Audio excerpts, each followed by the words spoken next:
अस्सलाम वालेकुम नाजरीन, मैं आपका मेज़बान सैयद अब्दुल रऊफ़। आप देख रहे हैं स्टार न्यूज़ एक्सप्रेस। आइए डालते हैं आज की अहम खबर पर एक नज़र। टोली चौकी से रेती बाउली तक हर रोज ट्रैफिक जैम, होटल्स की पार्किंग रोड तक आ रही है।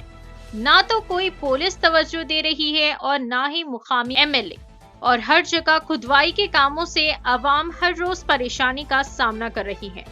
जीएचएमसी ने मेलरदेवपल्ली में फुटपाथ तजावुजात को मिसमार किया। ग्रेटर हैदराबाद म्यूनिसिपल कॉरपोरेशन के टाउन प्लानिंग डिपार्टमेंट ने बुध को मेलरदेवपल्ली में फुटपाथ तजावुजात को हटाने के लिए इन्हिदामी मुहिम चलाई। इस ऑपरेशन में लक्ष्मीगुड़ा और वाम्बे कॉलोनी के दरमियान रास्ते में गैर कानूनी तामीरात और दुकानों को साफ करने पर तवज्जो मरकूज की गई, ताकि पैदल चलने वालों की हिफाजत और ट्रैफिक की भीड़ को दूर किया जा सके। जीएचएमसी टीम ने, जो अर्थ मूवर्स और अमले से लेस है, सड़कों पर रुकावटें खड़ी करने वाले तजावुजात के बारे में रिहायशियों की मुतअद्दिद शिकायत का जवाब दिया, जबकि कुछ दुकानदारों ने इस मुहिम पर तशवीश का इजहार किया। हुकाम ने इस बात पर जोर दिया कि अवामी रास्तों को बहाल करने और ट्रैफिक की रवानी को बेहतर बनाने के लिए ये कार्रवाई जरूरी है। एमएलए ने हुकाम से मुतासिरा अफराद के खदशात पर गौर करने की दरख्वास्त की। आइए नाज़रीन देखें ये रिपोर्ट। పేరు పులిజాల విశ్వప్రసాద్, నా బిజినెస్ వచ్చేసి శ్రీకృష్ణ మొబైల్స్. ఇక్కడ రెంట్ కుండి ఒక 10 months అవుతుంది. రేపు ఫిబ్రవరి వస్తే 1 year కంప్లీట్ అవుతుంది. అప్పటి నుంచి ఎలాంటి ఇల్లీగల్ అని ఎవ్వరూ చెప్పలేదు, ఎవ్వరు ఎలాంటి నోటీస్ లేకుండా మాకు దౌర్జన్యంగా పొద్దున చాయ్ బండి ఉంటుంది ఇక్కడ మాకు ఎర్లీ మార్నింగ్. తమ్ముడు నాన్న వచ్చేలోపు, ఇద్దరు వచ్చేలోపు ఆల్రెడీ టీ స్టాల్ తీసి పక్కకేసారు. అక్కడ ఉన్న చాయ్ ఆ బండిని తీసి అక్కడ పడేసారు, ఆ బండిని తీసి అక్కడ పడేసారు. ఇలాంటి ఒక ఇన్ఫర్మేషన్ లేకుండా మాకు ఇలాంటిది అనేది జరిగింది. దీనికి ఎవరు బదులు రిటర్న్ కేసు మేము పెట్టాలని అనుకుంటున్నాం వాళ్ళ మీద. ఆ మున్సిపల్ ఆఫీసర్ ఎవరో కూడా తెలియదు, తన పేరు కూడా తెలియదు మాకు. వచ్చి దౌర్జన్యంగా ఇలా చేశాడు. అదంతా దగ్గర ఆడ ఫుట్పాత్ కు నాకున్న అవగాహన ప్రకారము ఫుట్పాత్ కి లోపలికి ఒక 4 feet లోపట్టన ఫుట్పాత్ కి సంబంధం లేదు.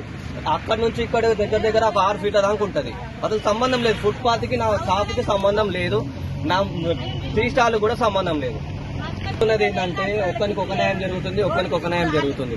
మరి పేదోన్ని అయితే తొక్కాలని చూస్తారు. ఏ విధంగా తొక్కాలో ఇట్లా తొక్కి చూపించారు, ఈ విధంగా తొక్కి పడేసారు పేదోన్ని మాత్రం.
మొత్తం ఏంటి అంతా దౌర్జన్యం ఇంకా